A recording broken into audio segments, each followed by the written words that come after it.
এই ৭টি কাজ ভুলেও করবেন না, তাহলে আপনার ঈমান নষ্ট হয়ে যাবে। এই ৭টি আলামত যার মধ্যে থাকবে বুঝতে হবে তার মধ্য থেকে ঈমান উঠে গেছে। ছোট ছোট ৭টি কাজ যা আমরা পরোয়া করি না, কিন্তু এই ৭টি কাজেই আপনার ঈমান নষ্ট হয়ে যাবে। মনে রাখবেন, আপনার ঈমান না থাকলে আপনার কোনো নামাজ রোজা আল্লাহর দরবারে কবুল হবে না। আপনি যদি ঈমান হারা হয়ে মৃত্যুবরণ করেন, আপনি ধ্বংস। মুসলিম হতে হলে সর্বপ্রথম আপনার ঈমান ঠিক রাখতে হবে, নয়তো আপনি কাফেরের কাতারে চলে যাবেন। আমরা রোজা ভঙ্গের কারণ জানি, নামাজ ভঙ্গের কারণ জানি, কিন্তু ঈমান ভঙ্গের কারণ জানি না। অবশ্যই জেনে যাবেন ঈমান ভঙ্গের কারণ এবং অন্যকেও জানার সুযোগ করে দিবেন। আপনি যদি আমল নাও করতে পারেন, আপনার একটি শেয়ারে অন্য কেউ আমল করলে তার সম পরিমাণ সওয়াব আপনিও পাবেন। সুবহানাল্লাহ। প্রিয় দর্শক, আপনি যদি মুসলিম হয়ে থাকেন অবশ্যই আলহামদুলিল্লাহ কমেন্ট করবেন। আজকে আমার প্রাণপ্রিয় মুসলিম ভাই বোনদেরকে দেখতে চাই। তো চলুন বেশি কথা না বলে জেনে নেই ঈমান ভঙ্গের ৭টি কারণ। ঈমান ভঙ্গের সবচেয়ে বড় কারণ হলো আল্লাহর সাথে কাউকে শরীক করা। আপনি যেভাবে আল্লাহর ইবাদত করেন সেইভাবে যদি দুনিয়ার অন্য কারো ইবাদত করেন, তাহলে আপনার ঈমান নষ্ট হয়ে যাবে।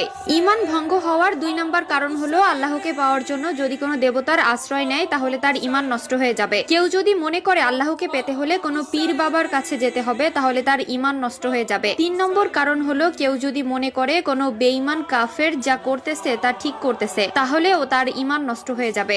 যারা বলে সব ধর্মই ঠিক আছে, তাদেরও ঈমান নষ্ট হয়ে যাবে। মনে রাখতে হবে আল্লাহ ছাড়া কারো উপাসনা করা যাবে না। আল্লাহ এক ও অদ্বিতীয়, তার কোনো শরীক নাই। ৪ নম্বরে যে ব্যক্তি বিশ্বাস করে রাসূলুল্লাহ সাল্লাল্লাহু আলাইহি ওয়াসাল্লামের আদর্শের বাহিরেও আরো উত্তম আদর্শ রয়েছে, সেই ব্যক্তি বেঈমান, তার ঈমান নষ্ট হয়ে যাবে। রাসূলুল্লাহ সাল্লাল্লাহু আলাইহি ওয়াসাল্লামের চেয়ে আর কেউ উত্তম আদর্শের হতে পারে না। ৫ নম্বরে রাসূলুল্লাহ সাল্লাল্লাহু আলাইহি ওয়াসাল্লামের বিধি বিধানকে অস্বীকার করা ঈমান ভঙ্গের কারণ। ৬ নম্বরে যারা ইসলামের শত্রুকে সাহায্য করে, তারা মানুষকে ইসলামের শত্রু হওয়ার জন্য আগ্রহ প্রদান করে, তাদের ঈমান ভঙ্গ হয়ে যায় এবং তারা মুনাফিকের কাতারে পড়ে। ঈমান ভঙ্গের ৭ নম্বর কারণ হলো জাদু টোনায় বিশ্বাস করা। কেউ যদি জাদুকে হালাল মনে করে, তার ঈমান ভঙ্গ হয়ে যাবে। যারা কালো জাদু করে এবং এইসব বিশ্বাস করে, তাদের ঈমান নষ্ট হয়ে যায়।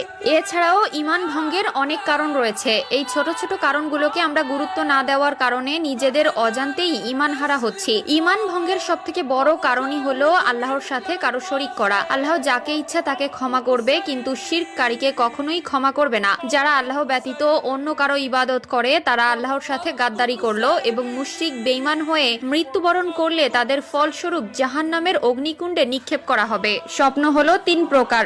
১ মিনাল্লাহ, মানে আল্লাহর পক্ষ থেকে।